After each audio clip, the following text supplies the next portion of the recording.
한기훈 후원자, 후원교회 목사님, 그리고 구독자 여러분 안녕하십니까? 한국기독교윤리연구원 원장 신원하입니다.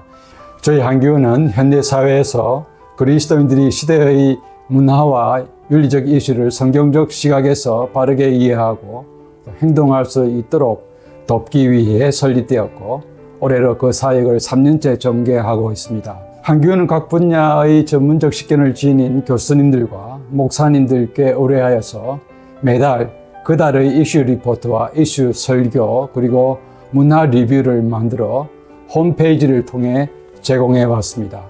작년 2025년 1월부터 한기훈은 영상팀을 새로이 구성하여 텍스트를 넘어 생생한 영상으로 목회자들과 성도들을 찾아뵙기 시작했습니다. 컨퍼런스 실황과 목요 세미나 영상 제작은 물론 월간 이슈 리포트, 이슈 설교 영상 제작, 그리고 한기훈의 오늘 읽기 등을 영상으로 제작하여서 제공해 왔습니다. 이제 한기훈의 유익한 콘텐츠들을 언제 어디서나 영상을 통해서 좀 더 가깝게 만나보실 수 있게 되었습니다. 2026년 올해부터 한기훈은 목회자들과 성도들을 위해서 두 가지 사역을 추가하여 진행하려고 합니다. 첫째로 지난 1월부터 목사님들의 설교 사역을 돕기 위해 매달 이슈 설교 하단에 설교 작성을 위한 가이드라인을 첨부하기 시작했습니다. 이슈 설교의 뼈대와 핵심 내용을 한 페이지 내외로 분석 정리한 가이드라인입니다. 목사님들께서는 본교회에 맞게 이 뼈대에 살을 조금 더 붙이셔서 설교하시면 좋으리라고 생각합니다. 둘째, 연 1회 개최하던 한기훈 컨퍼런스를 연 2회로 늘립니다. 올해 신설한 비수도권 지역 컨퍼런스 및 세미나를 통해서 비수도권의 목회자들과 소통하면서 현장의 고민을 나누도록 하겠습니다. 그리고 목요 세미나도 연 4회를 개최하는 가운데 2번은 지역교회를 찾아가서 개최하려고 합니다. 올 한 해도 한기훈은 한국교회의 바른 윤리적 나침판이 되고 목회자들에게 자그마하지만 실제적인 도움을 주는 연구원이 되도록 최선을 다하겠습니다. 한기훈 후원자, 후원교회 목사님 그리고 구독자 여러분의 가정과 사역에 하나님의 크신 은혜가 함께 하시기를 기원합니다. 감사합니다.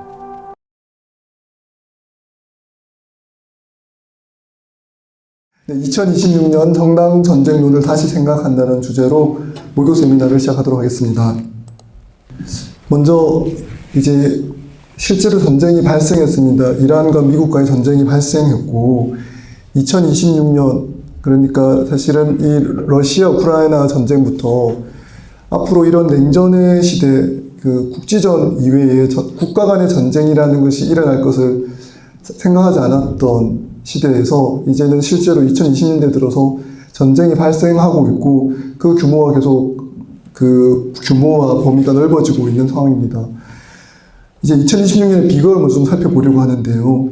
2026년 현재 중동에서 전개되고 있는 미국, 이스라엘 연합군과 이란 간의 무력 충돌은 정당 전쟁 전통의 근간을 뒤흔든다고 이야기할 수 있습니다. 왜냐하면 보통 정당 전쟁론에서 정당 전쟁론이 아니라 할지라도 대부분 전쟁을 개시하기 전에 전쟁에 대한 명분을 제공했습니다.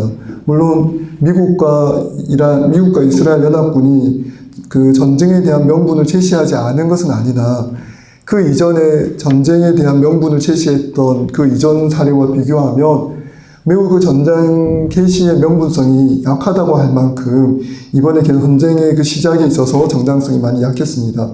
특별히 그 이란 남부 초등학교를 겨냥한 미사일 공격으로 175명의 민간인이 사망했고 그 중에 대다수가 어린아이였다는 사실이 이 전쟁의 참혹함을 보여주고 있습니다. 그래서 현대 전쟁이 표방해온 도덕적 기준이 무너지고 있다는 것을 보게 됩니다. 중동 지역의 무력 충돌의 참상인데요. 일단은 미국과 이스라엘 그리고 연합군과 이란 간의 충돌이 격화됨으로써 민간인 희생이 급증하고 있습니다. 그리고 역사적 저점의 여론 지지율인데요. 이때까지 미국에서의 전쟁 수행을 보면 아무리 인기가 낮은 대통령이라 할지라도 전쟁을 수행하는 과정에서 압도적인 지지율을 얻곤 했습니다. 그래서 많은 미국 대통령에게 전쟁 시작이 또는 전쟁 개시나 전쟁 수행이 지지율을 회복하는 어느 하나의 계기가 되기도 했는데 이상하게도 이번에 미국 내 무력 충돌에 대한 지지율이 30%대이고 그리고 그 대통령에 대한 지지율조차도 역사적 저점을 기록하고 있습니다. 이 대중이 국가의 폭력 행사를 더 이상 정의로 수용하지 않는다라는 측면이 나타나고 있습니다. 그리고 이것을 설명하고 있는 수사적 표현조차 좀 기만적인 면이 나타나고 있습니다. 정밀 타격과 부수적 피해를 최소화하는 것을 목표로 하고 있는데 이 두 가지 정밀 타격과 부수적 피해를 최소화해서 현대 전쟁에서는 그 이전의 민간인 학살이나 민간인에게 피해가 돌아가는 것보다는 현대 전쟁에서 그와 같은 면이 훨씬 적을 것이라고 이제껏 이야기를 많이 했는데 그 현대 전쟁의 수사가 얼마나 기만적인지를 잘 보여줍니다. 그러면서 1991년 걸프전 이후에 이제 새로운 세계 질서를 약속했습니다. 걸프전에서 공중전 중심으로 전쟁이 일어나고 민간인 지역에 대한 타격보다는 딱 목표한 지점을 타겟으로 해서 공격이 이루어지는 전쟁이 이루어져서 새로운 세계 질서에 대한 약속이 나타났는데 이것은 국제법과 도덕 규범에 기반해야 했으나 현실은 지금 그 이후에 일어난 많은 전쟁에 대한 현실은 선제 타격이 먼저 이루어지고 그리고 보복의 악순환이 나타납니다. 그러니까 왜 선제 타격을 하는가 하면 상대가 나를 공격할 만한 임박한 위협이 있다라는 것이거든요.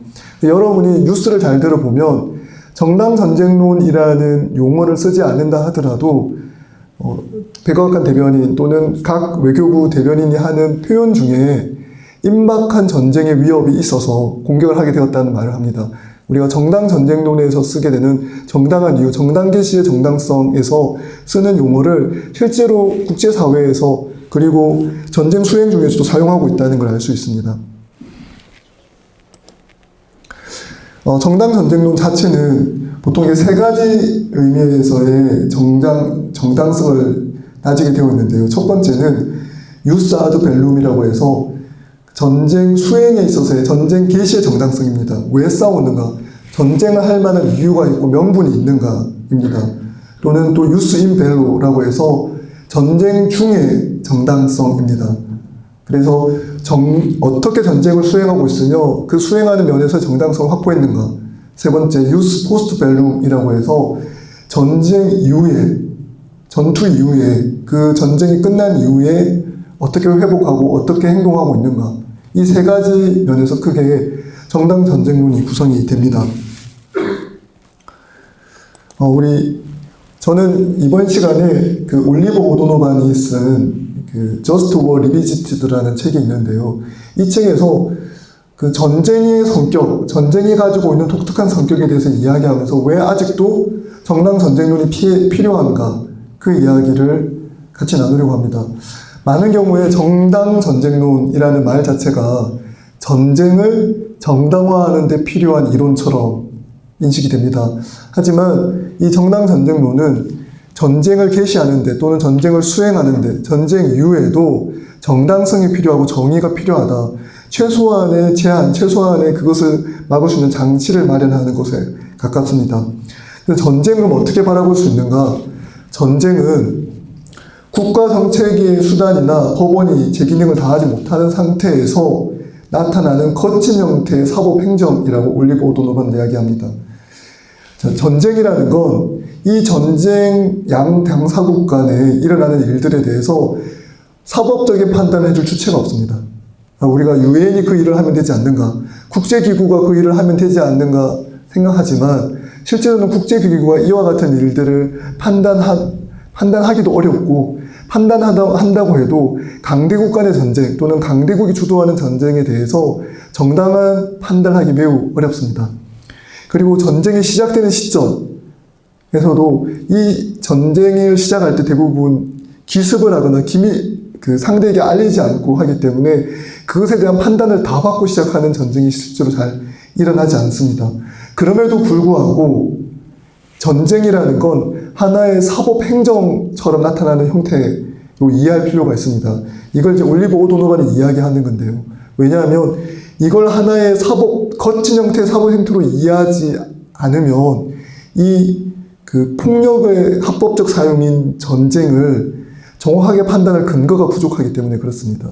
그러니까 한쪽에서 상대를 충분히 공격할 만한 이유가 있다고 생각해서 공격할 때 그것에 대해서 정당성을 확보하는 건 그것이 하나의 사법적 성격, 그러니까 상대가 충분한 잘못을 저질렀고 그 저지른 잘못에 대해서 사법적 처벌로서 전쟁이라는 수단을 채택했다는 것에 대해서 인정할 만한 근거가 있어야 되지 않겠습니까?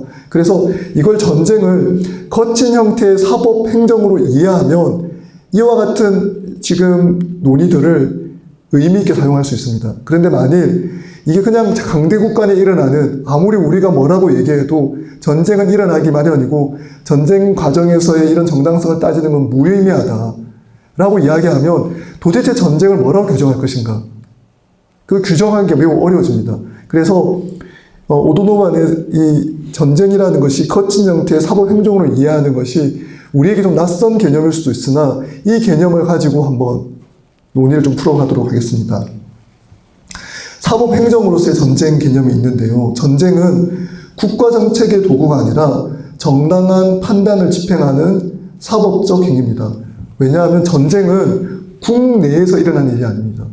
한 국가가 정책을 수행하기 위해서 국내에서 일어나는 일이 아니라 전쟁은 국외에서 다른 국가와 국가 사이에서 일어나는 일이죠. 물론 자국이 공격을 당하면 국내에서도 일어나기도 하지만 기본적으로 이 전쟁이라는 건 국가 단위를 넘어서서 자국에서만 일어나는 일이 아니라 타국과의 관계에서 일어나는 일입니다. 그때는 국제사회에서 사법적 권위가, 법적 권위가 작동하지 않을 때 전쟁이라는 수단이 나타납니다. 만일에 전쟁을 일으키지 않아도 사법적인 권위, 법적 권위가 정상적으로 작동해서 내가 고발하고 한 국가가 다른 국가를 고발하고 그 국가가 받아야 될 사법적 처벌과 법적인 처벌을 정당하게 받고 서로가 모두 납득할 만한 결과를 얻을 수 있다면 전쟁은 일어나지 않을 수 있습니다. 근데 전쟁이라는 건 국제사회에서 사법적 권위, 법적 권위가 작동하지 않는 상황 속에서 일어난다는 거죠. 다시 다른 말로 하면 이걸 국제적인 공백 상태라고 얘기할 수 있습니다. 법원이 제 기능을 못하는 국제적 공백 상태에서 전쟁이 발생하고 이때는 유엔 안보리 같은 권위체가 작동하지 않습니다.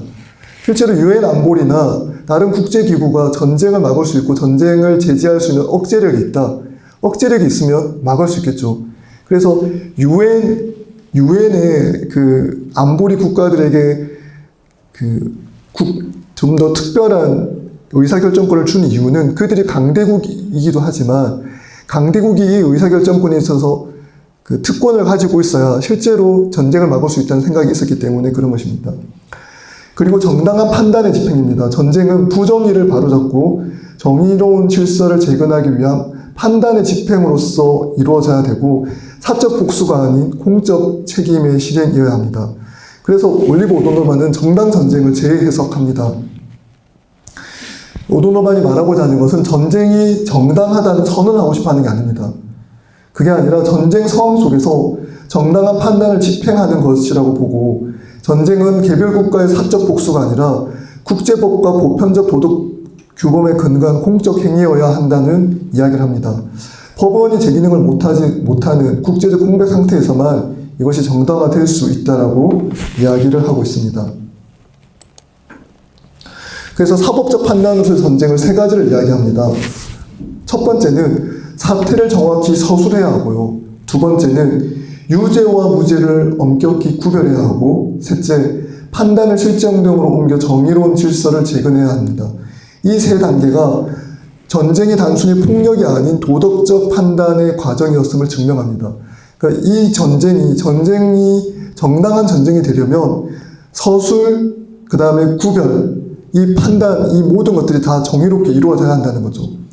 그래서 서술에 있어서 보면 사태의 본질이 정확히 파악해서 부정의를 인지하는 단계입니다. 그러니까 불이한 일이 일어나고 국제관계에서 부당한 일이 일어나고 잘못된 일이 일어났을 때 이것을 바로잡는 과정이 필요하다. 이것에 대한 서술이 필요합니다. 무엇이 잘못되었는가? 어떤 부정의가 발생되었는가? 이 서술이 필요합니다. 지금 그러니까 이란과 미국 전쟁에서 공식적으로 발표하는 것을 보면 이란의 핵 핵무기 사용이 임박했고 이것이 미국에 대한 임박하고 긴급한 위협이 되었다. 그래서 공격할 수밖에 없다라고 이야기를 했습니다.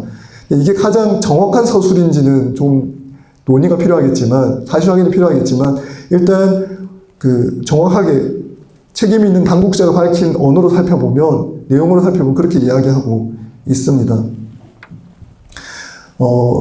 물론 정확하게 그럼에도 불구하고 임박한 위협이 아니라는 말이 더욱더 많아서 이 부분의 발표에 대해서, 미국과 이스라엘의 발표에 대해서 동의하지 않는 여론이 더 많은데요.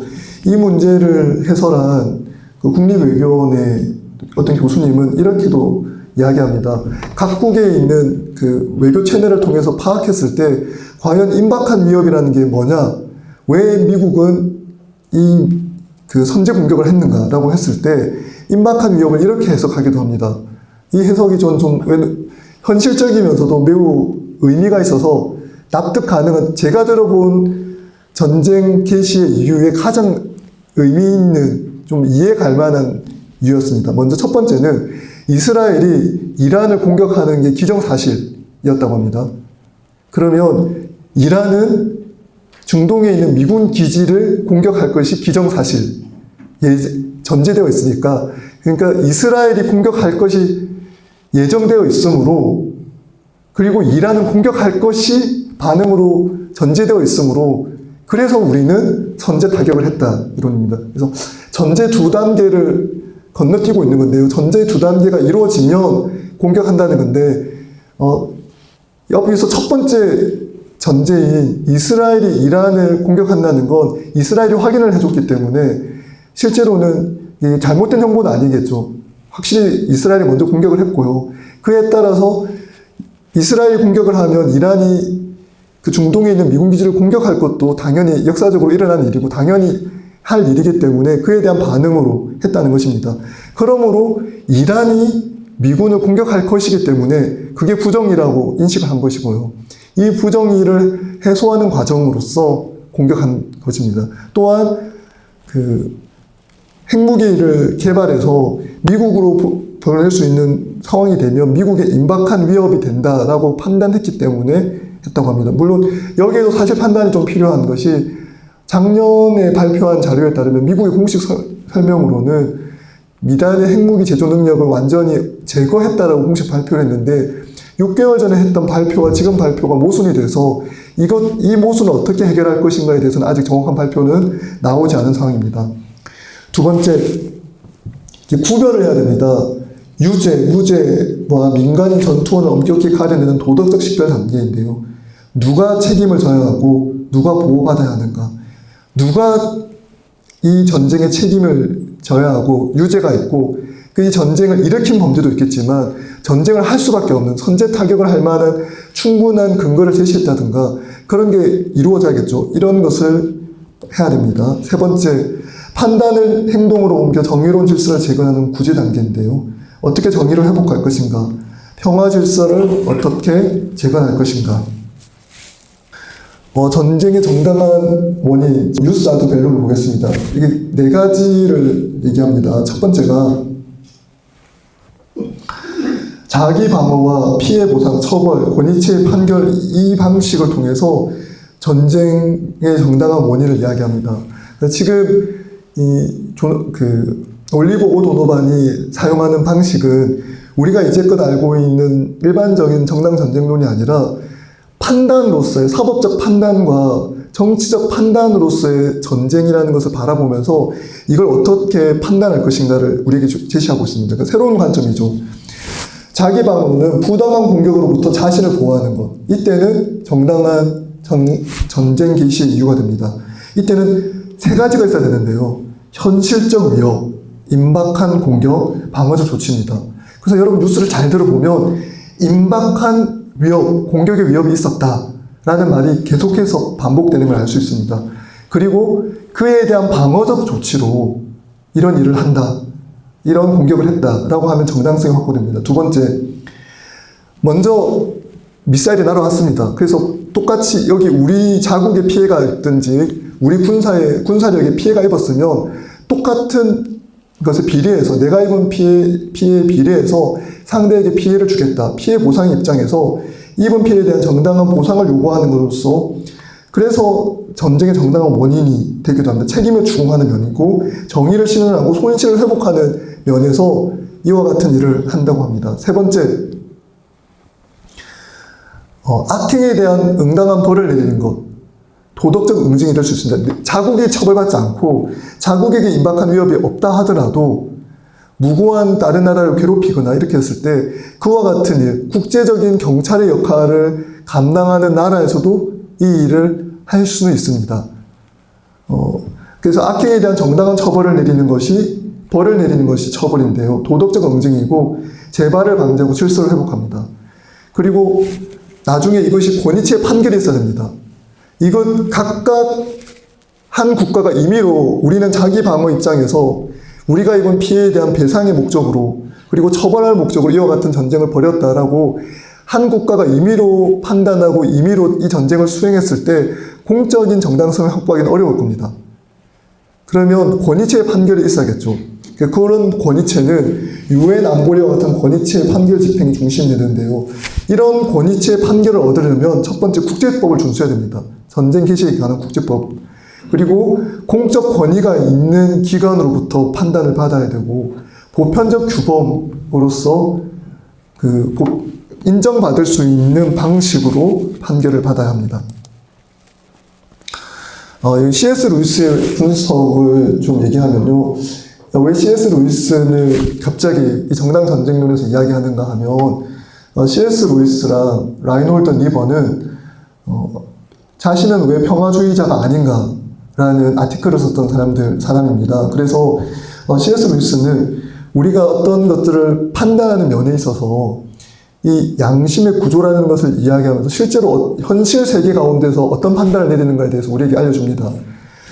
양심은 옳다고 생각하는 일을 하려는 의지의 압박, 옳고 그름에 대한 내용에 대한 판단인데 이 판단의 양심은 네 가지 강도의 요소의 강도에 의존하고 있는데요.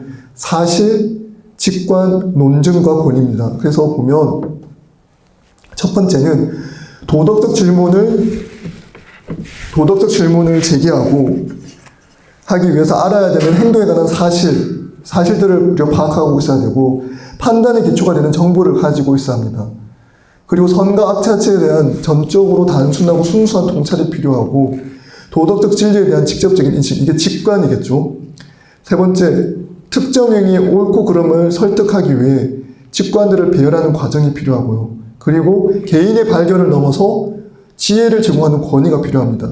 자, 이 C.S. 루이스의 이 양심의 구조가 정당 전쟁에 있어서도 우리가 한 국가가 그냥 양심적으로 결정해서 하는 것이 아니라 어떤 부분에서 정당성을 인정받기 위해서는 사실에 기초해야 되고 그리고 직관적인 면에서도 이게 옳다라는 것에 대해서 확인받을 수 있어야 되고요. 그것을 논증할 수 있어야 됩니다.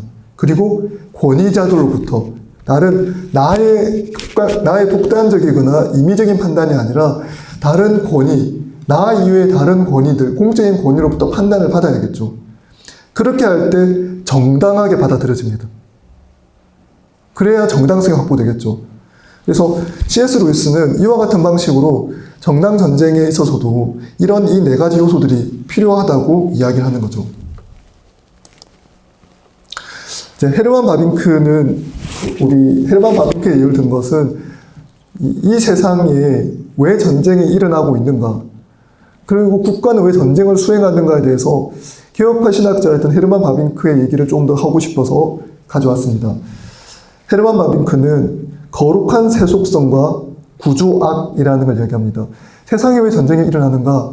세상은 구조악이 있고 이 구조악에 대한 응답이 필요한데 구조악에 대한 응답으로서 국가가 있고 국가가 그 점에서 정당하다고 인정받을 수 있는 전쟁도 수행할 수 있다라는 입장입니다. 물론 이 입장은 평화주의자들의 입장 또는 평화주의 전통에서는 매우 싫어하는 입장이 될 텐데요. 바빙크는 이런 이야기를 합니다. 교회가 거룩한 백성이지만 동시에 세상 속으로 보냄받은 존재임을 강조하면서 교회는 세상과 분리된 존재가 아니라 세상 속에서 하나님의 정의를 실현하는 사명을 가진 공동체이기 때문에 이러한 이중적 정체성은 교회가 사회적 책임을 회피할 수 없게 만든다. 그러면 이런 사회적 책임을 회피할 수 없는 교회가 구조학에 대한 답변을 할 수 있어야 되는데, 구조학에 대한 답변으로서 내어놓을 수 있는 것은 정부라는 거죠. 정부가 구조학에 대한 답을 내려올 수 있고 그런 문제에 대해서 응답할 수 있다고 얘기합니다. 그래서 죄는 개인의 잘못을 넘어서 사회적 패턴을 통해서 작동하고 있고 제도와 구조 속에서 내재된 불의의 문제가 있는데, 정치는 죄의 결과가 아니라 이 창조 세계 가운데 하나님의 선한 제도로서 받아들일 수 있는 측면이 있다는 거죠. 그래서 우리가 아무것도 하지 않는 것도 곧 하나의 행위다라고 바빙컨 얘기하면서 억압적 사회에서 교회의 침묵이 기존 정권에 대한 옹호이자 이웃을 향한 무관심이 될 수 있다라고도 얘기합니다. 그러니까 이게 어떤 형태든 정부가 악을 행할 수도 있고 정부가 하나의 사회악이 될 수도 있고 구조악이 될 수도 있을 것이고요.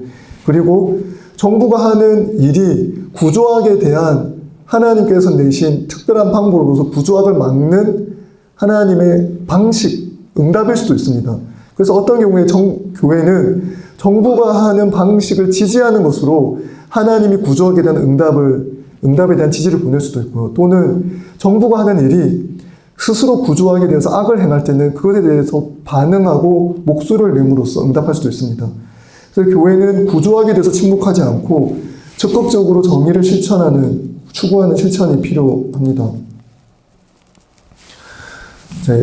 그러면 전쟁이라는 것을 보면, 전쟁이 정말 무고한 나라가 억울하게 피해를 입고 있고 무고한 시민들이 죽음을 당하고 있을 때는 다른 국가가 그 무고하게 피해를 입는 피해자들을 구해주기 위해서 전쟁에 참여할 수도 있습니다. 많은 경우에 2차 세계대전, 미국이 참전했던 2차 세계대전이 정당 전쟁론이 정확하게 맞는 경우의 예라고도 이야기하기도 하지만, 사실 어떤 전쟁이 정확하게 정당 전쟁론에 의해서 정당한 전쟁이다 이렇게 딱 정확하게 얘기하기는 매우 어려울 겁니다. 하지만 정당 전쟁이 가지고 있는 그 전쟁을 수행할 수밖에 없는 사법적 판단으로서의 전쟁을 수행할 수밖에 없는 상황이 있다. 이것에 대해서는 우리가 인정할 필요가 있습니다. 왜냐하면 이 모든 판단에 대해서 이 세상에서 일어나고 있는 모든 전쟁은 다 악이고 아무런 의미가 없고 그냥 잘못된 폭력일 뿐이다라고 말하는 순간 지금 우리가 하고 있는 이 모든 논의는 무의미할 수 있습니다. 그냥 모든 전쟁은 악이다라는 말만 하고 판단을 멈춰도 될 겁니다. 이런 세밀한 논의와 판단이 필요한 이유는 이 악한 세상 가운데 하나님께서 구조학에 대한 응답, 악한 세상에서 일어나는 일에 대한 응답으로서 정부를 사용하시기도 하고 어떤 경우에는 제국을 사용하시기도 하고 제국의 힘을 사용하시기도 하기 때문에 그렇습니다. 전쟁 수행의 한계선을 보면 전쟁 수행 중의 정당성인데요. 구별의 원칙이 필요합니다. 기독교 양심은 무고한 피를 흘리는 것을 가장 중대한 사회적 죄로 여깁니다. 전쟁은 적의 군대를 항해하고 무고한 시민은 보호받아야 합니다. 그러니까 전쟁이 군인들 간의 전투여야만 한다는 거죠. 시민을 향해서는 안 된다는 겁니다. 그래서 무고한 피를 흘리는 것이 기독교 양심이 가장 중대한 사회적 죄로 여기는 것이기 때문에 전쟁에서도 무고한 피는 정당화될 수 없습니다. 따라서 도덕적 판단의 근거는 뭐냐면 무고한 자들의 피를 흘리고 있는가 또는 무고한 자들의 피를 흘리도록 고의적으로 의도해서 그와 같은 일을 행하고 있는가 매우 중요한 판단의 기준입니다. 이와 같은 일이 나타나려면 비전투원에 대해서 죽이지 않는, 비전투원을 전쟁의 대상, 살상의 대상으로 여기지 않는 게 매우 중요합니다. 전쟁은 적의 군대를 항해하고 어린이, 노인, 환자 등 무고한 시민을 보호해야 합니다. 전투원과 비전투원을 엄격하게 구별해야 되죠. 이 무차별 폭격이 그러면 문제가 될 텐데요. 오도노바는 무차별 폭격을 우리가 아주 힘이 약한 학생들에게 린치를 가하는 것과 똑같다고 얘기합니다. 전쟁을 수행하는 군대는 반격할 수 있는 힘이 있습니다. 내가 공격을 하면 그쪽은 즉각적으로 같이 미사일을 쏘든 반박할 수 있겠죠. 하지만 무기를 갖지 않고 반응할 수 있는, 우리에게 다시 카운터 어택을 날릴 수 있는 아무런 무기를 가지고 있지 않는 민간인을 공격하는 건 사실 린치와 똑같은 거죠. 상대는 아무런 도구가 없습니다. 그런데 힘을 가진 집단이 가장 약한 존재를 때리는 거죠. 개인의 책임을 가려내는 정밀한 조사 없이 분노를 투사하는 것입니다.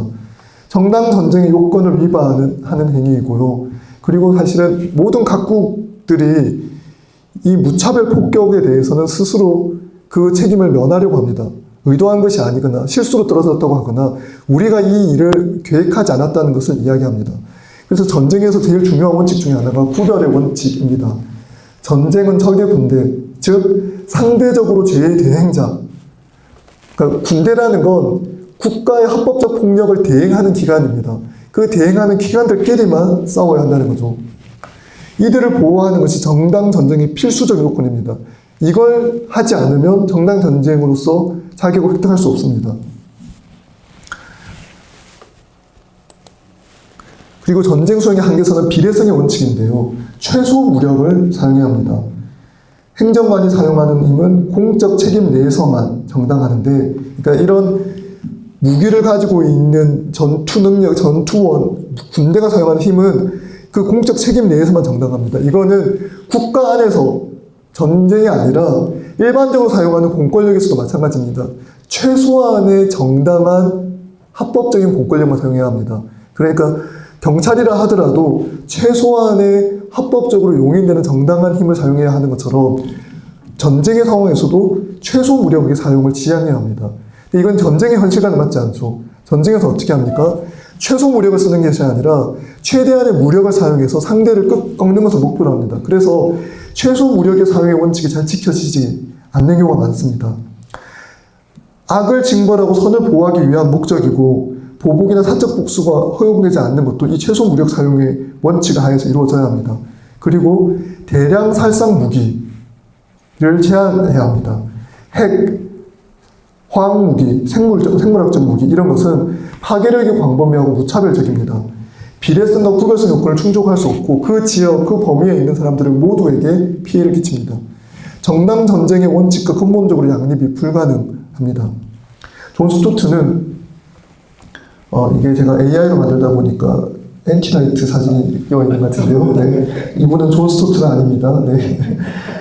존 스토트는 대량 살상 무기가 정당 전쟁 요건을 결코 충족할 수 없다고 주장합니다. 무차별적 파괴력으로 인한 도덕적 문제가 생기고요. 비례성과 구별성의 원칙도 위반하기 때문에 그렇습니다. 네, 스탠리 하워스는 제가 끝까지 말한 건 정당한 전쟁론, 정당 전쟁론의 전통 위에서 전쟁도 정당화될 수 있는 이와 같은 경우가 있다라고 얘기하는 학자들의 견해를 중심으로 얘기했습니다. 그러면 반대로 평화주의 전통에 대해서 좀 얘기해 볼 필요가 있겠죠. 전쟁 자체가 악이다 라는 것에 대한 이야기를 하는 쪽입니다. 스탠리 하워스가 미국 타임즈에서 21세기를 대표하는 미국의 신학자로 그 타임즈 표지로 등장했던 이유는 9.11 이후에 미국이 아프가니스탄을 공격하고 이라크 전쟁을 벌였을 때 그 전쟁의 부당함을 지적한 몇 안 되는 학자였기 때문에 그럴 것입니다. 스탠리 하워스는 전쟁이 종교화되는 현상을 매우 경계합니다. 전쟁이 국가를 위한 종교적 의식으로 변질되는 현상을 비판한다는 거죠. 왜냐하면 그 9.11 사태 이후에 미국에 있어서 전쟁이 종교적 성격이 매우 강했습니다. 그러니까 자국이 침략당한 것이고 테러에 의해서 침략당했다고 생각하기 때문에 이와 같은 일에 대해서 온 국가가 그리고 교회마저도 이와 같은 것에 대해서 그 불의가 발생했고 부당한 공격이 나타났기 때문에 그것에 대해서 보복하고 공격하는 것이 정의라고 생각했습니다.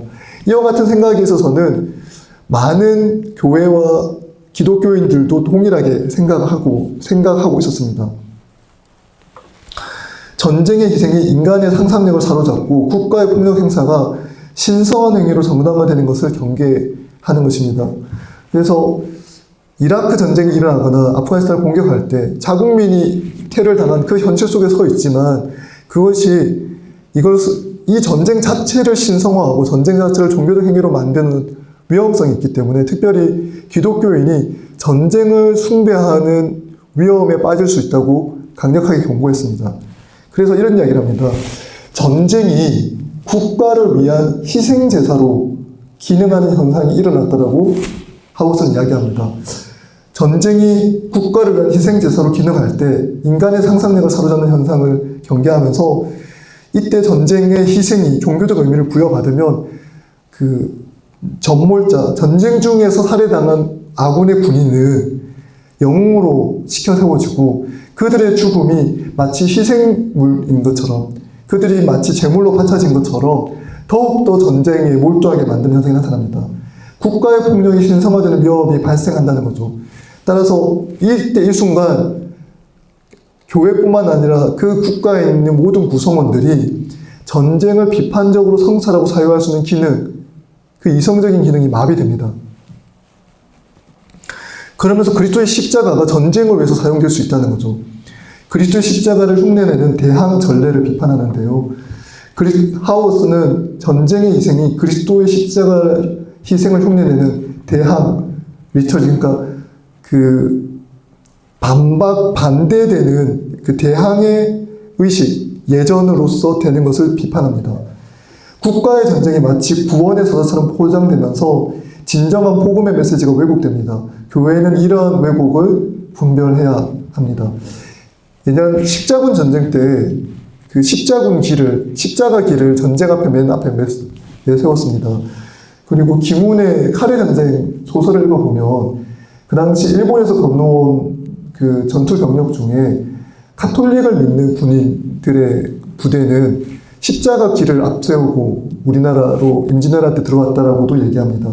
그러니까 그리스도의 십자가가 전쟁을 상징하고 적국을 무찔러서 승리를 상징하는 그 도구가 된다는 거죠. 그때는 이 전쟁이, 국가의 전쟁이 우리나라 죽음에 이룰 수 있는, 우리 국민 모두가 죽음에 이룰 수 있는데 이 그 죽음에서부터 우리를 구원해내는 구원의 서사로 전환이 됩니다. 전쟁의 서사가 구원의 서사로 바뀌어버리는 거죠. 그래서 교회가 복음의 메시지가 전쟁의 메시지로 전환되고 왜곡되는 것을 분별해야 한다고 이야기합니다. 그럼 교회는 어떻게 해야 되는가? 교회는 균형 잡힌 태도가 필요한데요. 교회는 국가가 무력을 무조건 옹호하거나 무책임하게 회피하지 말아야 한다고 이야기합니다. 국가가 정의로운 판단을 내릴 때는 협력하되 폭력의 도구가 될 때는 복음의 이름으로 비판하는 균형 잡힌 태도가 필요하다고 이야기합니다. 자, 우리 하우어스의 글을 잘 읽어보면 하우어스가 전쟁 그 자체를 아예 부정하면서 하지 말아야 된다고 이야기하지 않습니다. 왜냐하면 하우어스가 이야기하는 것은 교회가 국가의 무력을 무조건 옹호하거나 그것에 대한 판단 아예 회피하는 것 그 자체가 문제가 있다고 얘기하는 거죠. 여기에 대해서는 다 좀 수용할 수 있는 입장이라고 생각합니다. 국가의 무력을 교회가 무조건 옹호하는 건 국가도 하나의 구조학으로서 기능할 수 있고, 그 전쟁 판단에서 내리는 그 이성적인 판단이 죄로 오염될 수 있기 때문에, 그리고 집단이 내리는 판단은 개인이 내리는 판단보다 훨씬 더 죄로 오염될 수 있기 때문에 그 부분에 대해서 경계하고 교회가 하나님의 말씀을 비추어서 판단하고 제대로 된 도덕적인 지침을 주어야 하는데, 오히려 교회가 국가의 무력을 무조건 옹호하게 되면 많은 신자들은 교회가 옹호하고 있기 때문에 같이 따라갈 위험성이 있다는 거죠. 그래서 하우어스의 이 지적은 이것이 단순히 평화주의 전통에서 일어나는 지적이라고 우리가 외면하기보다는 평화주의 전통에서 만들어 나온 지적이지만 충분히 납득 가능하고 우리가 받아들일 수 있을 만한 지적이라고 생각할 수 있습니다. 아까 우리가 C.S. 루이스의 그 양심의 4가지 방법에서 논증이라는 측면이 있었잖아요. 그러니까 상대가 듣고 납득 가능하고 이해할 만한 말로 이야기했을 때 나도 그렇게 이야기해야 되지만 상대가 우리가 충분히 듣고 납득 가능하고 이해할 수 있는 말로 우리와 전혀 다른 전통에 속한 사람이 한 말이라 할지라도 납득 가능하고 이해 가능하고 논리적 근거를 가지고 이야기한다면 들을 마음을 가지고 열린 마음으로 들을 수 있어야 될 것입니다. 그러면 정의로운 평화를 위한 교회 사명은 무엇일까라고 생각해 보면 실천적인 이성을 함양해야 합니다. 매 순간의 결정이 지닌 도덕적 무게를 분별해야 되는데요. 신중함을 유지하도록 돕는 역할을 교회는 해야 됩니다. 지금 전쟁이라는 건 국가가 수행하는 공식적이고 합법적인 폭력이죠. 어쨌든 전쟁이라는 게 한 개인이 함부로 하는 것이 아니라 국가 안에서 정부가 하는 여러 단계를 거쳐서 여러 절차를 거쳐서 수행하는 일이기 때문에 근데 그 결정들마다 도덕적 무게를 가지고 분별할 수 있도록 교회가 목소리를 낼 필요가 있습니다. 그리고 이런 결정, 국가가 하는 합법적인 폭력으로서의 전쟁을 할 때 신중하게 그 일들을 결정할 수 있도록 돕는 역할을 해야 됩니다. 그리고 성급한 판단과 충동적인 행동을 경계하고 비판할 수 있어야 합니다. 도덕적인 성찰을 통해서 지혜로운 결정을 할 수 있도록 도와야 합니다. 그리고 교회가 전쟁을 이미 국가가 수행하고 있다면 전쟁이 이미 개시되어 있습니다. 그러면 어떻게 해야 될까요? 이미 전쟁을 개시했으니까 정부는 악하고 나쁘다라고만 이야기하고 관심을 꺼야 되는가? 저 악한 지도자가 이런 것을 했다라고 말을 하고 비판만 해야 되는가? 그렇지 않고 그 전쟁 수행 중에 정당성을 확보하라고 강력하게 요구해야 됩니다. 구별의 원칙을 강력히 요구해야 된다는 거죠. 정치, 군사 지도자들에게 민간인 희생을 막는 구별된 타겟팅을 강력히 요구해야 되고요. 무고한 시민 보호를 최우선 과제로 설정해야 된다고 목소리를 높여야 합니다. 전쟁 수행 과정에서의 도덕적 한계선을 준수할 것을 촉구해야 됩니다. 그리고 비판적인 연대가 필요합니다. 국가가 정의로운 판단을 내릴 때는 국가에게 협력합니다. 근데 폭력의 도가 될 때는 어떻게 할까요? 복음의 이름으로 비판합니다. 우리가 사실 한국 전쟁 같은 경우에도 한국 전쟁을 도운 미국이나 연합군의 예를 보면 그들이 한국 전쟁을 해서 얻을 수 있는 직접적인 이익은 매우 적었습니다. 하지만 부당한 공격에 대해서 무고하게 피해를 받고 있는 남한을 돕기 위해서 연합군을 결성하고 유엔이 파병해서 우리가 그 수혜를 입었죠. 그러니까 국가가 정의로운 판단할 때 교회가 협력할 수 있고 지지할 수 있습니다. 모든 전쟁을 반대함으로써 희생당하고 억울함을 겪고 있는 나라를 보호하기 위한 파병조차도 전쟁 참여조차도 막아야 되는가? 그건 옳지 않다는 거죠. 그러나 명분 없이 전쟁 개시의 정당성도 없는 그리고 정당 수행 중에 정당성도 없는 상태로 폭력의 도가 될 때는 복음의 이름으로 그것에 대해서 비판해야 합니다. 무조건적인 옹호도 무책임한 회피도 아닌 균형 잡힌 태도가 필요합니다. 따라서 평화의 신학적 기초가 필요한데요. 평화는 힘에 의한 굴복이 아닙니다. 하나님의 공의가 회복될 때 시작되는데 이건 법과 정의가 올바르게 작동되기를 우리가 구하고 추구해야 됩니다. 올리브 오도노란이 왜 전쟁을 거치게 나타나는 사법적인 판단의 하나다라고 이야기할까요?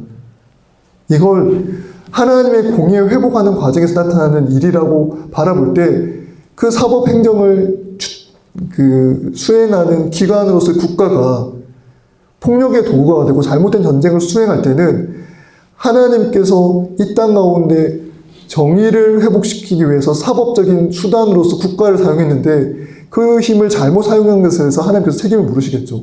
그리고 교회도 국가가 수행하는 전쟁을 그냥 단순한 악한 일로만 바라보는 것이 아니라 하나님께서 이 땅 가운데 정의를 회복하고 공의를 이루시는 사법적 판단의 한 기관으로서 국가에게 전쟁을 수행할 수 있도록 해주셨다면 그러면 더욱더 하나님 나라 관점에서 지금 국가는 정당한 일을 하고 있는가? 정당하게 전쟁을 개시했는가? 정당하게 전쟁을 수행하고 있는가? 그리고 그 이후의 과정에서도 정당하게 사후 과정을 잘 진행하고 있는가를 판단할 수 있고 목소리를 높일 수 있겠죠. 단순히 전쟁을 악하다고 판단하는 게 훨씬 쉬운 일일 수 있습니다. 관심 끄고 내가 이때까지 모든 전쟁이 다 악했고 지금 일어나고 있는 전쟁도 악하니까 악한 일이 계속 일어나고 있구나. 우리는 주의 일, 선한 일만 하고 이 악하게 일어나는 세상의 일들에 난 관심을 끄겠다라고도 할 수 있겠죠. 하지만 오도노번의 관점에서 보면 어떻습니까? 전쟁이 거친 형태의 사법 정의가 이루어지는 한 형태인데 그게 하나님의 정의를 이루어가는 방식이라면 하나님의 백성들이 이 일이 잘 이루어지고 있는가? 정당하게 이루어지고 있는가? 권위는 정당하게 행사되었는가? 과정은 제대로 되었는가, 결과는 어떻게 되고 있는가 관심을 가질 수 있겠죠. 지금 세계 곳곳에 일어나는 전쟁이 너무 많기 때문에 많은 경우에 많은 전쟁에 의한 피로감이 있습니다. 여기도 전쟁이 일어나고 저기도 전쟁이 일어나고 전쟁으로 인한 희생자도 너무 많아서 몇 명이 죽었다, 몇만 명이 죽고 몇천 명이 죽었다가 이제는 별로 크게 다가오지 않을 수도 있습니다. 그러나 이게 하나님께서 이 온 세계 가운데 이루시는 사법적인 정의, 사법 정의를 이루어가는 하나의 일환으로서 이 일이 일어나고 있다고 생각하면 하나님의 백성이 전쟁 자체에 대해서 더욱더 관심을 기울일 수 있습니다. 평화의 왕이신 분의 계획을 수호하는 청지기로 교회가 서 있는 거죠. 그렇다면 교회가 평화의 왕이신 예수 그리스도의 평화의 왕이신 예수 그리스도의 계획을 수호하는 청지기인데 공적인 기관인 하나님의 공연한 칼을 가지고 있는 정부가 평화의 왕의 뜻을 잘 수행하고 있는가? 그 평화의 왕의 뜻을 반하고 있는 건 아닌가? 적대시하고 있는 건 아닌가? 아니면 하나님의 뜻에 반대해서 적대시해서 이 땅 가운데 폭력의 도구로서 다른 이들에게 무고한 이들에게 무고한 폭력과 린치를 가하고 있는 것은 아닌가? 관심을 가질 필요가 있다는 거죠. 전쟁에 대한 판단을 한번 생각해 보면 그러면 전쟁은 어떻게 우리가 판단할 수 있을까? 정당 전쟁론은 전쟁을 쉽게 허용하는 그 면허증을 지급하는 게 아닙니다. 정당 전쟁이라는 면허증을 정부에게 제공하기 위해서 만들어진 이론이 정당 전쟁론이 아닙니다. 그러니까 전쟁을 쉽게 정당화하지 않는 데서 정당 전쟁론을 출발해야 됩니다. 왜 정당 개시의 정당성, 전쟁 중의 정당성, 전쟁 후의 정당성, 이 항목을 다 나눠서 왜 엄밀하게 다 따지는가 하면 이 모든 것들을 엄밀하게 판단해서 정의로운지 정당하지 않은지를 판단하고 쉽게 정당하지 않겠다라는 뜻에서 의도에서 이 정당 전쟁론이 있다는 거죠. 근데 많은 사람들은 정당 전쟁론 자체가 전쟁에 대한 정당성을 부여하기 위한 도구라고 생각할 경우가 있습니다. 따라서 정당 전쟁론은 전쟁을 허용하는 면허증이 아니라 폭력이 정말 정의 회복을 위한 마지막 수단이었는지를 엄격하게 묻는 윤리적 전통인 것을 기억해야 합니다. 왜 이 전통이 우리 윤리적 전통 안에 있는가? 왜 기독교 윤리 전통 안에 정당 전쟁론은 자리 잡고 있는가? 다 전쟁을 너무 좋아해서 기독교 현실주의자들이 전쟁을 너무 좋아하고 국가의 폭력을 옹호하기 위해서 만든 그런 악한 이론인가? 그렇지 않다는 거죠. 오히려 폭력이 정말 정의 회복을 위한 마지막 수단이었는가를 엄격하게 묻는 윤리적 전통입니다. 전쟁에 대한 강한 회피의 원칙이 있어야 합니다. 정당 전쟁론은 모든 시민과 정부는 전쟁을 피하기 위해 노력해야 하고 동시에 국가는 악을 억제하고 시민 질서를 지킬 책임을 가지므로 지금 이제 이란의 이 전쟁 문제를 다시 가보면 이란의 핵무장 저지나 군사적 위협 악화라는 목적 자체를 무조건 부도덕하다고 판단할 수 없겠죠. 지금 이제 미국이 제시한 원인이 있잖아요. 정당 전쟁의 개시 이유. 근데 뭐냐면 핵무장을 저지하고 군사적 위협을 약화시키는 게 목적이라고 합니다. 그러면 이 목적 자체가 잘못됐다고 얘기할 수는 없겠죠. 이 목적은 인정할 만합니다. 핵무장을 저지하는 건 필요하고요. 군사적 위협을 약화시키는 것도 그 자체로는 꼭 부도덕하다고 할 수 없습니다. 그러나 이런 목적이 있다고 해서 곧바로 전쟁 자체가 정의로워지거나 전쟁을 개시할 수 있는 건 아닙니다. 핵무장 저지라는 명분, 군사적 위협 약화라는 명분이 내세웠으면 그 명분에 합당한 사실이 있어야 됩니다. 이걸 명분으로 내세울 만한 권위 있게 검증할 수 있는 사실이 있어야 되죠. 그리고 논증할 수 있어야 됩니다. 그리고 입증의 책임은 어디에 있냐? 전쟁 개시한 쪽에서 그 입증의 책임을 져야 합니다. 정당 전쟁의 핵심 조건들 앞에서 그리고 비판적으로 평가해야 됩니다.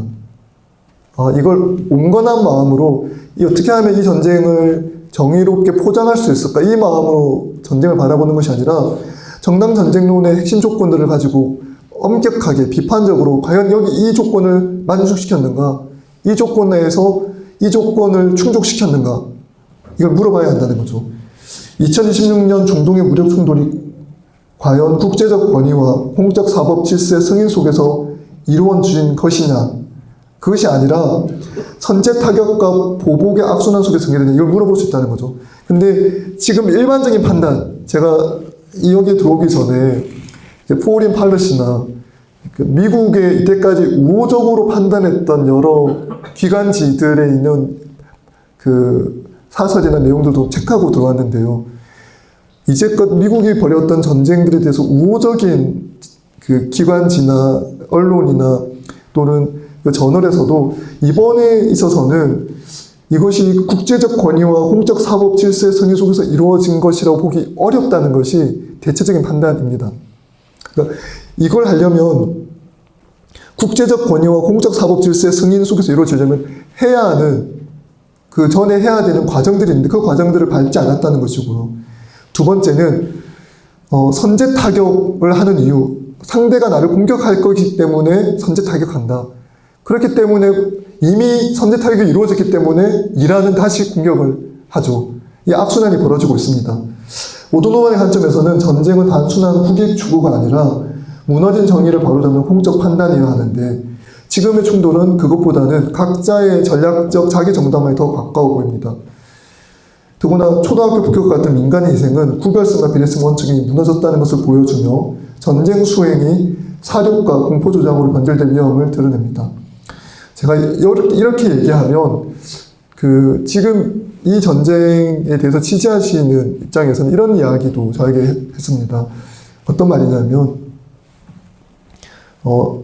지금 이란의 민주화를 요구하는 시민들에 대한 무제한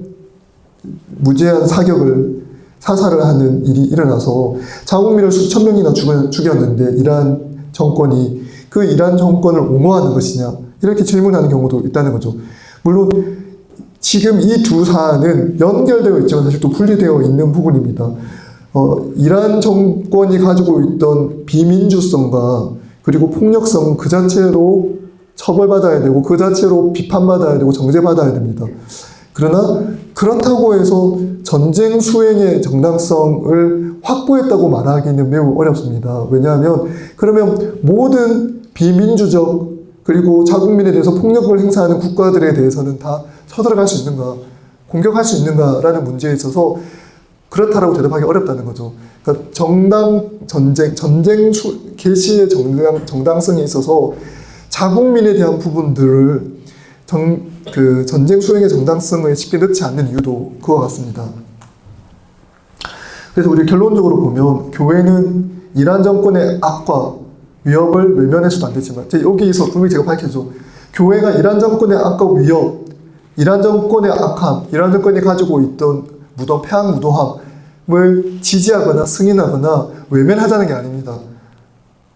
그리고 이란 정권이 만들고 있는 핵무장 또는 그 무장이 방치했을 때 줄 수 있는 긴박한 위협이 될 수 있다는 것도 부정하지 않습니다. 하지만 그렇다고 해서 자동으로 미국이 하는 모든 군사행동을 정의롭다고 승인해서도 안 됩니다. 교회는 언제나 기독교 윤리 전통 아래에 있는 정당 전쟁론의 기준에 따라서 미국의 군사행동이 과연 정의로운가, 정당 전쟁론의 원칙은 조건을 잘 충족하고 있는가를 비판적으로 볼 수 있어야 된다는 거죠. 기독교인이 어느 한편의 승리를 찬양하기보다 무고한 피 흘림을 멈추고 민간인을 보호하고 국제적 중재와 사법 질서를 회복하라고 요구해야 합니다. 이런 목소리를 낼 수 있어야 하는 거죠. 존 스토트가 말하듯 국가의 칼은 무제한적이거나 무차별적으로 사용될 수 없고, 그러니까 하나님께서 국가에게, 정부에게 공공연한 칼을 주셨는데 이 칼은 최소한으로, 합법적이고 최소한으로만 사용되어야 합니다. 비전투원 보호나 이런 건 반드시 지켜야 하는 거죠. 오늘날 교회의 책임이 전쟁 미화가 아닌 것처럼 오히려 교회의 책임은 정의에 기초한 평화와 책임이 있는 정치적 판단을 촉구하는 데 있습니다. 제가 준비한 건 여기까지고요. 지금 이제 이란과 미국의 전쟁에 관해서 정당 전쟁론을 다시 생각한다는 그 세미나에서 제가 여러분에게 말씀드리고 싶어 했던 것은 전쟁에 대한 그냥 선과 악에 대한 단순한 판단을 멈추고 전쟁이라는 특수한 상황, 사법적인 판단이 작동할 수 없는 국제관계 속에서 전쟁이 가지고 있는 사법적 성격을 인정하면서 그 사법적 성격이 하나님의 공의와 정의를 이루는 측면에서 이루어진다고 할 때 평화의 왕이신 그리스도의 대행자로서 그 평화의 사명을 붙들고 있는 교회가 그 하나님의 뜻을 대행하는 청지기로서 정부를 어떻게 바라보고 이 세상에서 일어나는 전쟁을 어떻게 바라볼 것인가에 대한 이야기를 함께 나눠봤습니다. 하나님 아버지 감사합니다. 우리를 사랑하셔서 우리를 죄악 중에 내어버리 두지 아니하시고 우리를 우리의 죄에서 구원하시며 하나님의 영광의 도구로 하나님을 기뻐하고 사랑하는 존재로 우리를 새로 거듭나게 하시고 인도하여 주시니 감사를 드립니다. 평화의 왕이신 예수 그리스도를 기억합니다.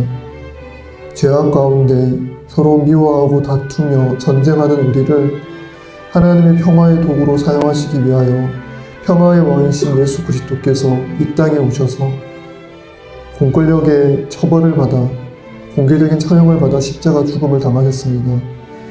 그가 죽으시고 다시 살아나신 것처럼 하나님, 그가 죽음을 통과하여 이 땅에 평화를 가져오신 것처럼 하나님, 우리 그리스도인들이, 우리 목회자와 사역자들이 그리스도의 평화를 이 땅 가운데 증거하고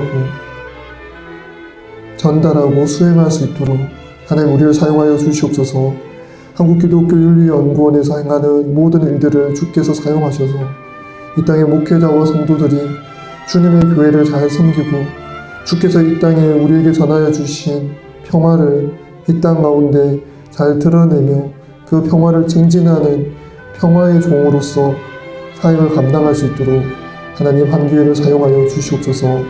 하나님 오늘 수업을 또 오늘 강의를 세미나를 들은 모든 이들을 주께서 기억하여 주시고 모든 사역과 모든 일 가운데 주님의 은혜가 가득하게 하여 주시옵소서. 돌아가는 발걸음도 지켜 주시옵소서. 감사드립니다. 우리 주 예수 그리스도의 이름으로 기도합니다. 아멘. 네, 감사합니다. 수고하셨습니다.